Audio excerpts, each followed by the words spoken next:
أعوذ بالله من الشيطان اللعين الرجيم بسم الله الرحمن الرحيم السلام عليكم ورحمة الله وبركاته عزیزان محترم خطبه زهرانا अनुसंधानमा जनाब फातिमतु ज़हरा सलामुल्लाह अलैहा ફરમાવ્યું વકબસતુલ અજલાન કે આગ બાળવા માટે તેઓ પાસે સગવડ પણ ન હતી. એક ભટ્ટો એક મરદ લઈ અને દોડતો દોડતો જાતો હોય એ તેઓની હાલત જહાલતના ટેમમાં હતું. આ બધી વસ્તુ ખરાબ સિચ્યુએશન ઇકોનોમિક ઇન્ટેલેક્ચ્યુઅલ અને મોરાલ નો એક ચિત્ર જનાબે સૈયદા સમજાવી રહ્યા છે કે જે વસ્તુઓ થકી કેટલી બીમારીઓ તેઓને લાગુ પડતી હતી.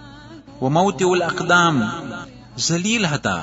એ જોરાતા લોકો આવી અને તેઓને કચરતા હતા. તશરબૂન તરિક એ મેલું પાણી તમે પીતા હતા. વતકતાતુનલ કદ કે તમારું કૂદ તમારું જમવાનું એ કદીદ હતું કે જે તરકામાં સુકાવેલા ગોશના કટકા છે જેને આપણે કીતુઝા કહીએ છીએ તે તમારું જમવાનું હતું.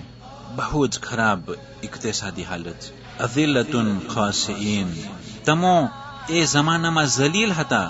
તમોને ઠુકરાવવામાં આવતું હતું.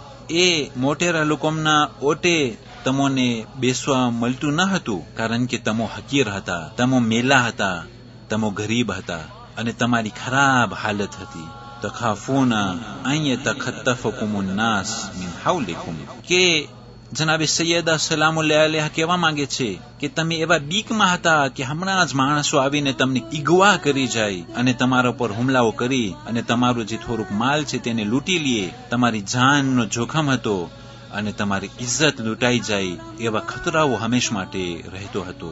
તે વખતની ત્યાંની જિંદગી જહન્નમની જિંદગી હતી અને આજુબાજુમાં જે તાકાતો હતી તેઓ કહેતા હતા કે અમો એ જગ્યાઓને શા માટે કોલોનીઝે કરીએ.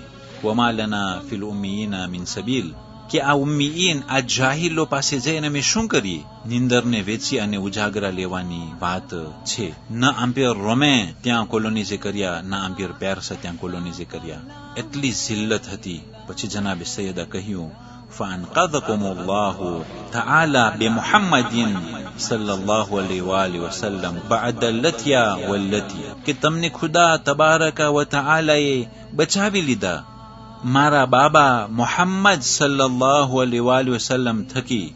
બહુ જ મહેનત અને બહુ જ મોટી મુશ્કેલોને સામનો કરવા બાદ તે વખતની જિંદગીના અંદરમાં બહુ જ ઇન્કિલાબ આવી ગયો ઇસ્લામ પછી. તે જ જલીલ લોકો ઇજ્જતદાર થઈ ગયા. તે જ મેલા લોકો ચોખ્ખા થઈ ગયા. તે જ નજીસ પીણું પીવા વાળા તહારત અને પાકીઝગીનું દર્શ આપી રહ્યા છે. તે જ સુકાવેલા ગોસ્ત કે જ્યાં માખીઓ ફરતી હોય તે લોકો ઝબેહના મસાઇલ ખૂણે ખૂણે બયાન કરી રહ્યા છે. તેઓની જિંદગીના અંદરમાં ઇન્કિલાબ આવી ગયો હરેક ચીજના અંદરમાં. શિરકથી તેઓ ઈમાનમાં આવ્યા. તેઓ આરસમાંથી કામ કરતા થઈ ગયા. તેઓ અમલ સાલિહાત કરતા થઈ ગયા અને તેઓ ડિનામિક અને હિંમત કરવા લાગ્યા અને તેઓના અખલાકના અંદરમાં બહુ જ તબદીલી આવી ગઈ. એ જ લોકો હતા કે એક ઊંટ સારું થઈ 150 વર્ષ સુધી તેઓ બાજતા હતા અને એકબીજાને કતલ કરતા હતા. અહીંયા આવી અને એકબીજાને ભેટે છે અને એકબીજા ઉપર જાન કુરબાન કરે છે. અને મુસલમાનો ખૂણે ખૂણે ગયા અને એ આફ્રિકના દૂર દેશાઓમાં તેઓ કેનાલિઝેશન બારામાં દર્શ આપતા હતા કે પાણી આ પ્રમાણે ખોદવામાં આવે અને કેનાલિઝેશન આ પ્રમાણે કરવામાં આવે. અને બીજા મુલ્કોમાં જઈ તેઓ નેવિગેશન બારામાં શિક્ષણ આપતા થઈ ગયા. અને તે અલમાઈની એક રાણી હતી કે જેની સ્વાવર બહુ જ અઘરી હતી અને તે રાણી મોતના કિનારે આવી ચૂકી હતી. 2 મુસલમાન દાક્તરો તે રાણીને બચાવી લીધા અને તેના પેટમાંથી જે બચ્ચું નીકળ્યું તે આમ્પિયર જર્માનિકના બહુ જ મહાન બાદશાહ અને રોવા થઈ ગયા હતા.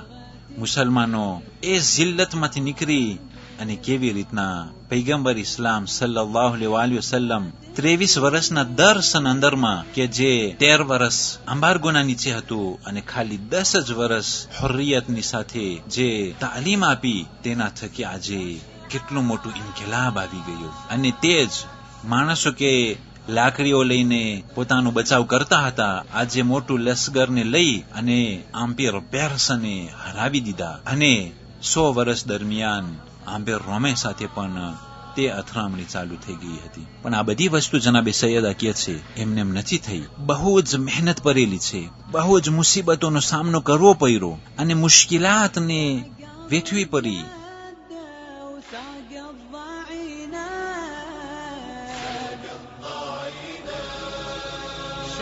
بحرم واطفال الله يعينا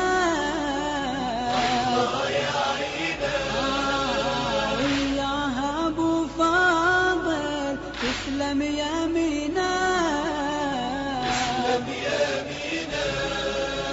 زينب تلطم عالراس وتنادي يا عباس وتنادي يا عباس بحزن مرتاح السافر لا وين لا وين لا وين قلبي بحزن مرتاح السافر لا وين لا وين لا وين فارق الأوطان في نصرة الدين فارق الأوطان في نصرة الدين شيعة شال حسين من أرض طيبنا ويا الحسين ويا شيعة شال حسين من أرض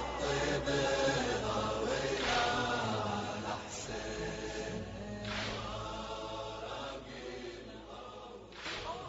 15 રજબ આજની તારીખોમાં સાનિયા ઝહરા શરીકતુલ હુસૈન ઝૈનબ બિન્તે અમીરુલ મુઅમિનીન શહીદ થયા. અને શામ તરફ જ્યારે તે જતા હતા, રસ્તામાં એક જગ્યા કે જ્યાં ઇમામ હુસૈન અલૈહિસ્સલામનું સર રાખવામાં આવેલું હતું, એ નિશાનીઓને જોઈ, તે ખૂનને જોઈ ગમે હુસૈન તાજુ થયું.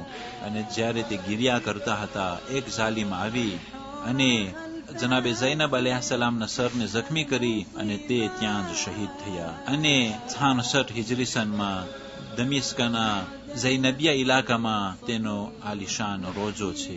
આ શહાદતનો પુરુષો સર્વેને પેશ કરવામાં આવે છે.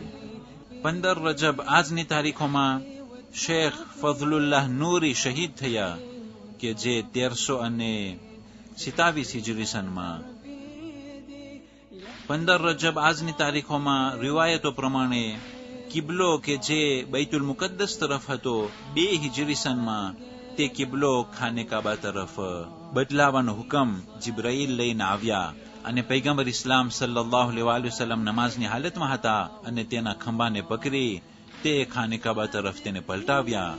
અને પછવારે જે થોડાક માણસો નમાઝે જમાત પડતા હતા, તેમાંથી મૌલાએ કાયનાત પણ હતા. તેઓ નબીને જોઈ તે જ પ્રમાણે તેઓ ફર્યા અને તે નમાઝે જમાત કે જે પૈગંબરના પછવારે કાયમ થઈ રહી હતી, તે જ નમાઝે જમાત પૈગંબર ઇસ્લામ સલ્લલ્લાહુ અલૈહિ વસલ્લમ પછવારે જારી રહી. અને આ મસ્જિદ કિબલતૈનમાં આ બનાવ બન્યો હતો. 15 રજબ આજની તારીખોમાં મુઆવિયા ઇબ્ન અબી સુફિયાન હલાક થયો કે જે 60 હિજરી સનમાં તે જહન્નમ વાસિલ થયો છે. અને 22મી રજબમાં આ હલાક થવાના સમાચાર ચારેકોર બહાર પડ્યા અને ચારેકોર 22મી રજબના મોમીનો ખુશિયાલી મનાવવા લાગ્યા. અને તે 22 રજબ ઝાલિમોને હલાક થવાનો દિવસ મુઅય્યન કરવામાં આવેલું છે. તે મુઆવિયા 80 વર્ષ સુધી હતો અને આટલા બધે જુલ્મ સિતમ કર્યો છે અને આટલા અસહાબે પૈગંબરને શહીદ કર્યો છે અને મૌલાએ કાયનાત સાથે લડાઈ કરી અને ઉમ્મત ઇસ્લામીને બહુ જ મોટી નુકસાની પહોંચાડી છે. વસ્સલામુ અલૈકુમ વરહમતુલ્લાહિ વબરકાતુહ.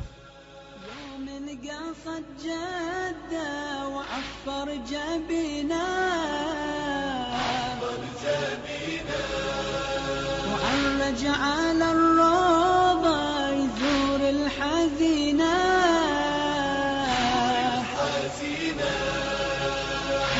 عليها ضلوعة فاضت منا دموعة فاضت منا دموعة عاد بقلب مكسور ودموعة تجري على الخدين على الخدين بقلب مكسور ودموعه تجري على الخدين على الخدين فارق الأوطان في نصرة الدين